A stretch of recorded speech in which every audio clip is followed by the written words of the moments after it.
किसी का कोई प्रश्न है तो पूछ सकते हैं, क्योंकि देखिए ये बहुत ही अच्छा अवसर है जो आज हमारे साथ जो पैनलिस्ट जुड़े हुए हैं सभी प्रोफेशनल हैं, डॉक्टर्स हैं।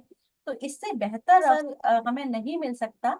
यदि किसी का कोई प्रश्न है तो पूछ मैं सकते हैं, कहीं कोई भ्रांति है मैं तो जी। मैं पूछना चाहता हूँ, मैं कुछ कहना चाहता हूँ। जी जी, स्वागत है। जी जी। मेरा ये कहना है कि जो मातृत्व अवकाश है 6 महीने का, और पुरुषों को 15 दिन की भी छुट्टी मिल सकती है, लेकिन ये केवल सरकारी नौकरी वाले या कॉरपोरेट वर्ल्ड, जो अच्छे कॉरपोरेट हैं, वो ही ये सुविधा दे सकते हैं। 1 साल तक की छुट्टी भी मिल सकती है माँ को, अपने बच्चे को ब्रेस्ट फीडिंग के वास्ते। सुदीप साहू जी, कल देखिए दिल्ली में बहुत बारिश हुई है, मन्ना जी ने जैसा सभी को बताया, तो उस वजह से नेटवर्क इशू का प्रॉब्लम आ रहा है। लेकिन सुदीप जी ने जो अभी बताया है कि हाँ, ये तो सिर्फ 6 महीने की जो छुट्टी वाला सिस्टम है वो सरकारी संस्थानों में है। कहीं ना कहीं जो मजदूर वर्ग है या जो प्राइवेट उसमें काम करते हैं उनको इस समस्या से सामना करना ही पड़ता है।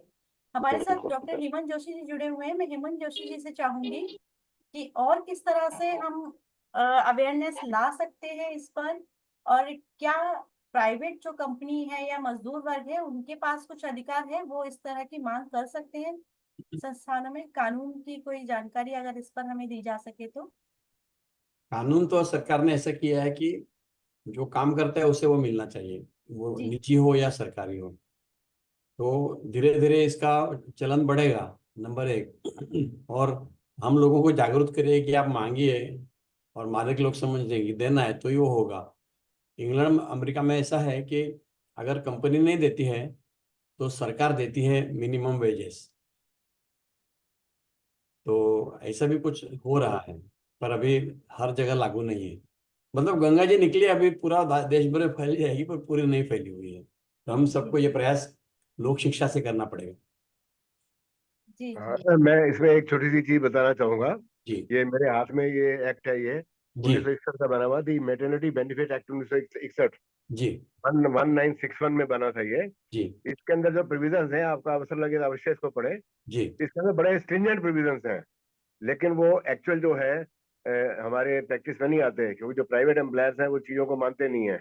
जी अभी रिसेंटली एक केस मेरे पास पीछे आया, उसके जी अंदर दरियागंज में बहुत बड़ा नर्सिंग होम है, मैं नाम नहीं लूंगा। उन लोगों ने अपने एक नर्स को मैटरनिटी लीव नहीं दी और उससे जबरदस्ती साइन करा के उससे रिजाइन लिखवा लिया। जी तो वो फिर मैंने उसको एक वकील करके दिया, तो उन्होंने वो केस लड़ा, तो उनको 6 महीने के अंदर उसका लाभ मिला, और उनका जो आदेश रद्द कर दिया गया, और उनको ऑर्डर किया गया कि आप इसको एकदम तत्काल 3 महीने 3 दिन या 4 के अंदर वेतन के साथ दोबारा नौकरी पे रखें, अन्यथा आपको जेल होगी और जुर्माना होगा। तो जी इस पर ये एक्ट है। मन्ना साहब चाहे तो उसकी फोटो खींच सकते हैं। दी जी मेटरनिटी बेनिफिट एक्ट 1961 का। जी ये बहुत, अगर इसको प्रभावशाली बनाया जाए तो सारी जितने भी अधिकतर महिलाएं हैं जो निजी सेक्टर में है, प्राइवेट सेक्टर में है, उनको लाभ अवश्य मिलेगा। जी। धन्यवाद जी। फोटो ले लिया, धन्यवाद। धन्यवाद जी, धन्यवाद। बहुत बहुत धन्यवाद। ओम सप्रा जी ने जो दिखाया है हमें एक प्रमाण, और ये हम लोगों के लिए बहुत ही महत्वपूर्ण है ये सब चीजें हमारे लिए जानना।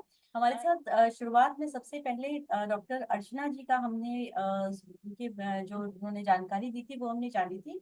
डॉक्टर अर्चना जी शायद अभी जुड़ी हैं हमारे साथ। डॉक्टर नहीं हेमंत नहीं, जोशी जी जुड़े हैं। वो नहीं है जी, नहीं। डॉक्टर हेमंत डॉक्टर जोशी हेमंत जी। जोशी। हाँ, क्योंकि हमारे आगामी जो कार्यक्रम है आरजेएस का 11 अगस्त को, उसमें ये जो हमारी जोशी दंपति हैं वो तशरीफ ला रहे हैं।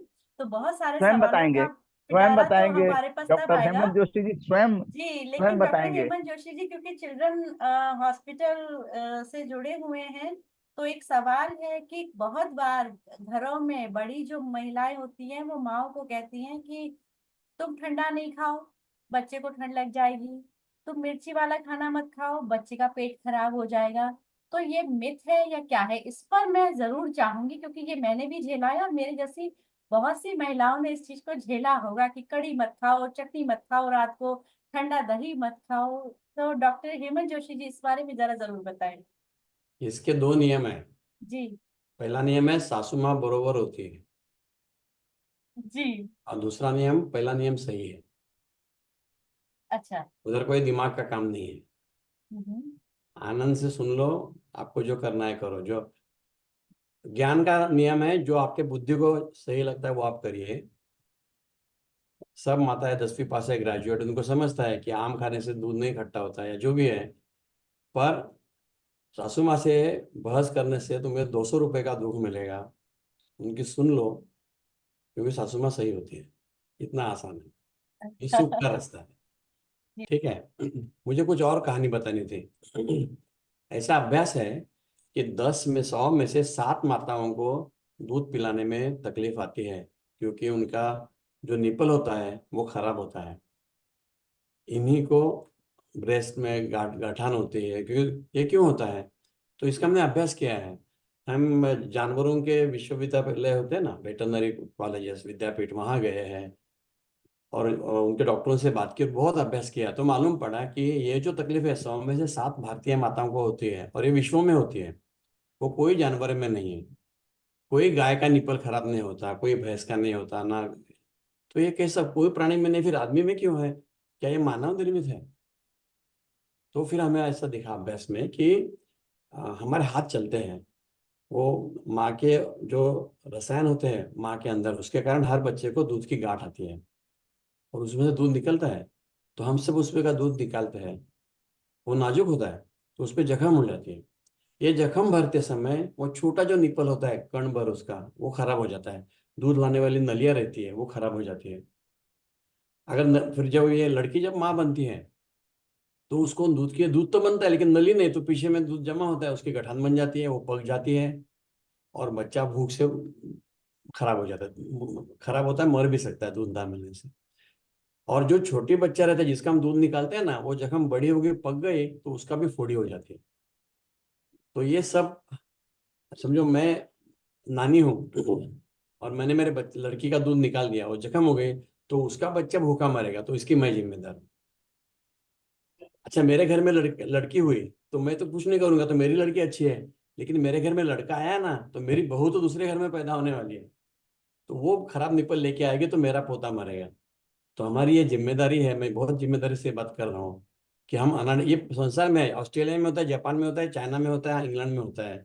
बीच मिल्क बोलते हैं उसको बोलते हैं वो जहरीला दूध है, वह पता नहीं चुड़ैल का दूध है, जो भी बोलते हैं, वो अपना अपना मर्जी, दिमाग का खेल है वो। तो बच्चे के दया करो, बच्चे के दूध को हाथ ना लगाओ, तो आगे किसी को नहीं होगा। और रोज 1 लाख बच्चे पैदा होते हैं, 70,000 की नोंद होती है सरकारी में, 30,000 के नहीं होते हैं। तो हर 1 लाख माताओं को आज वो माँ बनने से पहले, और उनके सासू माँ को ये सिखाना जरूरी है, और दादी माँ को सिखाना है। तो दादी माँ तो अंग्रेज झाड़ के नहीं चलेगा, हिंदी झाड़ के भी नहीं चलेगा, क्योंकि 1600 बोली भाषा है।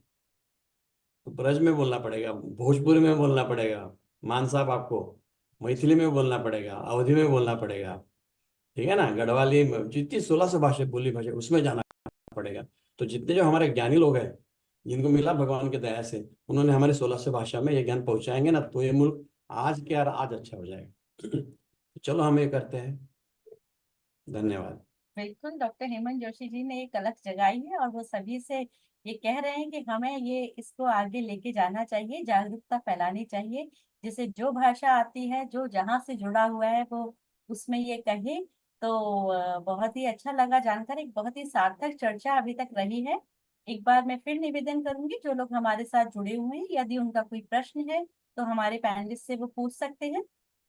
मेरा मेरा एक प्रश्न है। मेरा एक प्रश्न है। जी, स्वागत है। जी।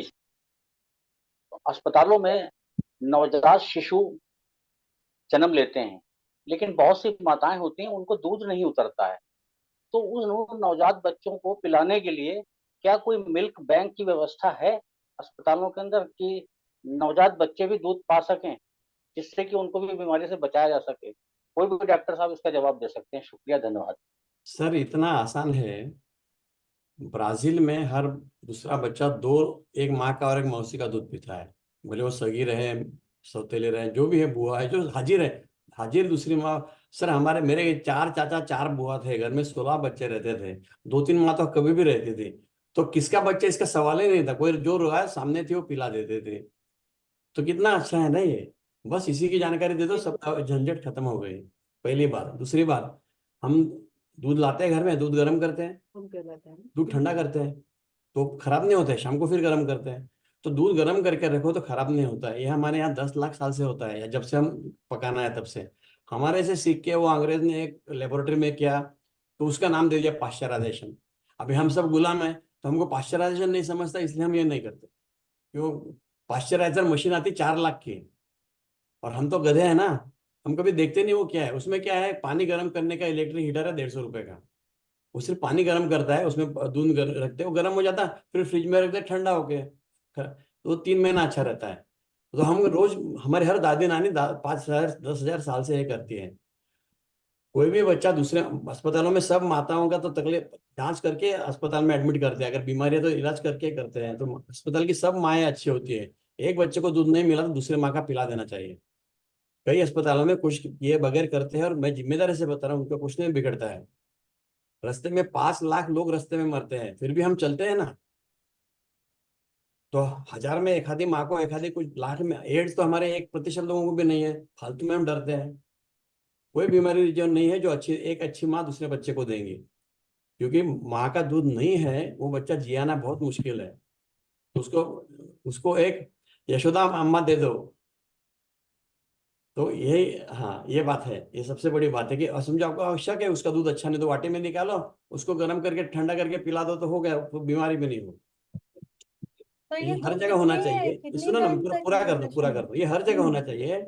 पर हम्म। हम है गधे लोग, हम सीखते नहीं है। पाश्चराइजर ने सिर्फ पानी गर्म करके ठंडा करने की सुविधा है, गर्म करने की सुविधा है। वो 4 लाख का मशीन नहीं, इसलिए हम अटक गए। वो 4 लाख क्यों लेते हैं? क्योंकि सब पैसे करने के धंधे में। इलेक्ट्रिक हीटर 150 रुपए का मिलता है। हो गई मेरी बात। अभी आपने कहा कि उसको निकाल कर, जैसे तो कितनी देर तक न्यूट्रिशन वैल्यू रहती है अगर हम माँ का निकालते हैं वो तो। हाँ, हमारे पास न्यूट्रिशनिस्ट है, मैं थोड़ा बोल देता हूँ फिर भी। हाँ 6 घंटा हाँ जी। बाहर, जैसे जैसे बाहर का दूध, गाय का दूध रखते हैं ना, वैसा ही है। बाहर 6 घंटा, फ्रिज में 24 घंटा, बर्फ में 3 महीना। छोटी छोटी स्टील की वाटी लाइए, ढक्कन वाली डिब्बे लाइए, दूध निकाल के उसको रख दीजिए फ्रीजर के अंदर, या उसको गर्म करके ठंडा करके रखिए। दूसरे गाय तो गर्म करने पे जीव, हम जैसे गाय का दूध गर्म करते हैं वैसा, तो एक वो जल जाएगा ना, छोटा है ना, तो एक बर्तन में पानी लीजिए, उसमें ये डिब्बे रखिए, ये गर्म होगा उसको पका लेगा, गर्म हो जाएगा, ठंडा करने के लिए फ्रीजर में डाल दो, 3 महीना कुछ नहीं। छोटे छोटे रखो ताकि हर बार नया वापर सकेंगे। डॉक्टर दूसरा साहब, अश्वत्थामा जी अमर हो गए। वो गरीब थे, जी गाय का दूध नहीं ला पाते थे, उनका कुछ नहीं बिगड़ा, वो अमर हो गए, और हम दूध पी के मर जाते हैं। तो गाय का दूध हम सौतीली गाय, जरूरी नहीं गाय भैंस का दूध हमारे लिए, हम गाय के बच्चे थोड़ी है। कोई गधा चूहा बिल्ला गाय का दूध थोड़ी पीता है, उसके लिए झगड़ा थोड़ी करता है। क्या चाहिए हमको मिलावट वाला दूध खरीद के? जो जिसको अच्छा दूध मिलेगा ना, उसको मैं 100 रुपए दूंगा। इस देश में अच्छा दूध नहीं मिलता है। ये अमूल फमूल सब उसका मलाई निकाल के बेचते हैं, लिखते हैं उसमें वो कि ये टोन टोन है ना, पाउडर का दूध, हम पढ़ते भी नहीं है। टोन मिल्क है ना, पाउडर का दूध बनाया हुआ है, स्टैंडर्डाइज है ना, उसमें मलाई निकाल के दिया हुआ है। वो अंग्रेजी में लिखते हैं ना, यही हमारी गलती है। हिंदी में लिखना चाहिए उन्होंने कि हमने इसकी मलाई निकाल के आपको दिया है, हमने ये पाउडर से बना के दिया है। कोई गधा भी उसका दूध नहीं लेगा। हमारे अंग्रेजी ने मार दिया, और हम गधे, हम मांगते नहीं। हम मांगे ना आज से कि हर चीज हिंदी में हो। वो सुसु भी करेगा तो हमारे पैसे से करता है, जो बेचता है ना माल, तो हमारे भाषा में लिखना चाहिए। 1600 भाषा में लिखना चाहिए। यूरोप में 16 भाषा में लिखते हैं, ये सोनी फोनी 256 भाषा में लिखते हैं। तो हमारे फोन में क्यों नहीं आता है मराठी गुजराती? हम सब रीढ़ की हड्डी ने हमारी ये बीमारी, और हम मांगते नहीं। तो अच्छे जी। ग्राहक बने, मांगे, हर लेवल पढ़े, और हिंदी में लेवल चाहिए। क्यों नहीं हिंदी में लेवल? 10% भी अंग्रेज नहीं समझते, अंग्रेजी हमको उल्लू बनाते हैं। चलो आज के लिए इतना अच्छा। बस। अच्छा डॉक्टर साहब, आपने एक कोशिश की थी भाषाओं को लेकर, और आपने लोकल लैंग्वेज में दवाइयों के नाम लिखवाने की कोशिश, वो कैसे, शुरुआत कैसे हुई थी? हाँ, तो कहानी बतानी पड़ेगी। छोटा एक, सा मतलब हाँ बताता हूँ ना, प्रयास कैसे नहीं किया? नहीं, अच्छा बता, बहुत अच्छी नहीं, कहानी से याद आता है इसलिए बता रहा हूँ। एक परिचारिका थी जो 12वीं पास थी, और मेरे जचकी के होती उनके यहाँ वो काम करते थे। उनका लड़की का नाम अमृता था, अमृता, लड़की का नाम अमृता था। तो वो बच्चे को ले आई, उनको गले में फोड़ी थी, सर्दी खांसी थी। तो उसके लिए मैंने उसको एमॉक्सिसिलिन नाम की अभी दवा मिलती है, पेनिसिलिन दवा होती है, वो दवाई दी कि उसको 3 बार दीजिए, और बुखार आया तो बुखार की दवाई दीजिए। वो 3 दिन के बाद खराब बच्चे लेके आए, उसको एडमिट किया, अस्पताल में रखा। वही पेनिसिलिन इंजेक्शन दिया, वो ठीक हो गए। तो मैंने जाते समय पूछा कि भैया, जो दवा घर में दी थी वही अस्पताल में है। अब लाभ हो गया। घर में क्यों खराब हुए? तो बोलो ना, देखो ना, ये दवा मैंने 3 बार दी।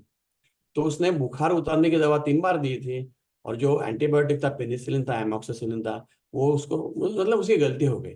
2 दवा में गलती हो गई। 10-12वीं पास लड़की जो नर्स का काम करती है, उसकी गलती हो गई। तो मुझे समझा कि मैंने मराठी में लिखना चाहिए, हिंदी में लिखना चाहिए। ये 86 की बात बता रहा हूँ। फिर हम उसके पीछे ही पड़े रहे। अभी सब बड़ी बड़ी कंपनियां हिंदी में नाम लिखती है। रामविलास पासवान जी मंत्री थे, उन्होंने 26 जनवरी को 1 साल आदेश निकाला कि गांधी जयंती तक आप जो हिंदी में नाम नहीं लिखेगा, हम आपको काम नहीं करने देंगे। फिर 15 अगस्त को जादू हो गई, जो अनिवार्य किया था उसको ऐच्छिक कर दिया। तो जो जो बदले 15 अगस्त तक, वो अभी हिंदी में नाम लिखते हैं। बहुत कंपनी हिंदी में नाम लिखते हैं। हर दवा हिंदी में अच्छे कंपनी की मिल सकती है, पर हमारे डॉक्टरों की आदत खराब है अंग्रेज की ना। हम अंग्रेज हैं। हम सुसु भी अंग्रेजी में करते हैं। सुसु नहीं बोलते, पॉटी बोलते हैं हम उसको, डायपर बोलते हैं। तो सामने वाले डॉक्टर को 100 रुपए देना जहाँ समझाने का, और पूरा समझा तो 100 रुपए दीजिए, आधा समझा तो 50 रुपए दीजिए। 10 रुपए भी कमाई नहीं होगी उसकी। जितना बड़ा सीखा ना, उसका उतना कम समझता है। वो नालायक है इस देश में काम करने, उनको फॉरेन भेजना चाहिए, क्योंकि हमारी भाषा नहीं समझते हैं। मैं माफी मांग लेता हूँ कुछ कम ज्यादा बोल दूँ तो, लेकिन मैं दिल की बात बता रहा हूँ। तो अभी हमारे बोलने पे एक हमारे दोस्त की कंपनी 5 भाषा में नाम लिखती है, 6 भाषा में, क्योंकि वो 6 राज्यों में काम करते हैं। और अभी एक बड़ी कंपनी 12 भाषा में नाम लेके आएंगी इसी साल। एक बड़ी कंपनी आएंगे ना, तो बाकी सब सो जाएंगे या फिर सब करेंगे। मतलब हम बहुत स्लो है बदल रहे हैं। वो चीटी कान में काटनी चाहिए। तो हम माध्यम लिखेंगे तो हो जाएगा। हम लिखेंगे ना कि हिंदी में ना दवा लिखेंगे तो ही दवा लूंगा, आज रात को बदल जाएगा भारत। तो पत्रकारों से प्रार्थना है मेरी, सब दवा पे हिंदी में नाम है, दुकान में जाके देखिए आप। वो है ना अंग्रेजी नाम है, कोलगेट मोलगेट बोलगेट बोल के एक प्रोडक्ट, एक चीज के 10 नाम से आते हैं, सब चीटिंग हो जाती है। 50,000 नाम से दवाई बिकती है जिसकी गरज ही नहीं है। तो हिंदी में लिखवाना चाहिए, हम शुद्ध बदल जाएंगे। आज रात को क्रांति हो सकती है। रोज 25,000 भारतीय मर जाते हैं, कम से कम 1000 अंग्रेजी से मरते हैं। सिर्फ हिंदी लिखने से हजारों मौतें बच जाएंगी। ये अमृत है। एक आदमी मारो तो फांसी है ना, अंग्रेजी 1000 लोग मारती है रोज, फांसी दे दो उसको। ये अरण्य रुदन हो गया। अरण्य रुदन मतलब क्या? मैं जंगल में जाकर रो रहा हूँ, मेरा देश मर रहा है। हम सब आवाज करेंगे ना तो हो जाएगा। एक ताली बजती है ना तो आवाज नहीं होते, 250 लोगों ने ताली बजाए ना तो कान फट जाएंगे, इससे आवाज हो जाती है। 250 पत्रकार आवाज करेंगे ना, आज रात को सोने के पहले सरकार दस्तखत करा देगी। उदय जी मन पे ले लीजिए, दिया लगा दीजिए। हनुमान जी हो जाए पूछ, हम सब पूछ जले हनुमान जी चाहिए, देश को जला देंगे, पटा देंगे, सब गंदा जला देंगे। प्रार्थना और धन्यवाद। सर ये भी बता दीजिए कि आप दिल्ली आ रहे हैं और हाँ सभी आरजेशियन, जी आप और डॉक्टर अर्चना जोशी जी जी दिल्ली आ जी रही हैं हाँ 11 अगस्त को हाँ इंडिपेंडेंस डे जी। उसके उसके मनाने पीछे के हेतु भी है कोई। लिए। जी हमारे 12 भाषा में आरोग्य की किताबें हैं, वीडियोस है, ये सब पूरा विश्वकोश है समझो एक। तो उसके सेक्शन में एक QR कोड बना है, और वो एक कागज में छाप दिए, और उसके पीछे लेके खाना कैसे खाए। हम सबका, जिसका इसका पेट है ना, उसको मालूम नहीं आधा पेट खाना चाहिए, इसलिए हमारा पेट आया है। गलत खाने से हम सब मरे जा रहे हैं। तो खाना कैसे खाए उसके पीछे। और एक किताब है, उसका नाम है परिवार आरोग्य किताब। भारत सरकार हर साल बजट करती है, अभी किया, उसके पहले आर्थिक अभ्यास करती है भारत का। वैसा परिवार के आरोग्य का अभ्यास हर 5 साल में एक बार होता है। तो 2020 का अभ्यास हम आया, उसका हमने अभ्यास किया। हमने लिख के निकाला कि हमारे परिवार की बीमारी क्या है, और उसे हम कैसा टाल सकते हैं, और हुआ तो क्या कर सकते हैं। और ये हमने 10 भाषा में प्रसिद्ध भी किया है। उस सब के QR कोड और वो किताब लाके मुझे सहारे को, उस आदमी को देना है वहां जो आएगा, जो मुल्क को सुधारेगा। तो आपको मैं कुरियर कर दूंगा, मुझे नंबर दीजिए, हिंदी चाहिए, अंग्रेज कितनी चाहिए, तो मैं आपको कुरियर कर दूंगा। बस ये एक मूल हेतु, आप सबके दर्शन करना, ये दूसरा हेतु है। हो गया। जी हाँ बहुत यही बहुत है। धन्यवाद। धन्यवाद टेक्निकल टीम का। डॉक्टर साहब की किताब को QR कोड जो है वो उन्होंने ये शेयर कर दिया। हाँ, ये 10 भाषाओं में है। इसमें सेल्फ डिफेंस की किताब है, 2 किताबें और 2 वीडियोस है, मराठी और अंग्रेजी। 1000 साल हम इसलिए गुलामगिरी में रहे कि हमको स्वरक्षण नहीं आता है। हर मंदिर में 1000 आदमी थे, सब लोग जुड़ जाते ना, तो कोई माई का लाल वापस नहीं जाता था आक्रमण कर कर। तो हमको सबको स्वरक्षण सिखाना है। और ये सब आनंदमय है। वीडियोज है 3-3 मिनट के। WHO का टेक्स्ट बुक ऑफ पीडियाट्रिक्स हमने मराठी और हिंदी किया है। उत्तर भारत हिंदी वापरता है, महाराष्ट्र मराठी वापरता है। उसकी किताब है, उसके वीडियोज है। ये विश्वकोश है, लघु विश्वकोश है आरोग्य का। जिस घर में ये स्क्रीनशॉट ले लीजिए आप, फिर आप उसको चाहो तो QR कोड स्कैन कर सकते हो। तो आपका डॉक्टर कम हो जाएगा, आपका उम्र 100 साल बढ़ जाएगा, परिवार अच्छा हो जाएगा व्यक्ति, और समाज को देंगे तो समाज अच्छा हो जाएगा। तो बस यही बात है। जी, बहुत बहुत धन्यवाद डॉक्टर साहब आपका। और चर्चा काफी हमारी इन चीजों पर बहुत अच्छी चल रही है अभी तक।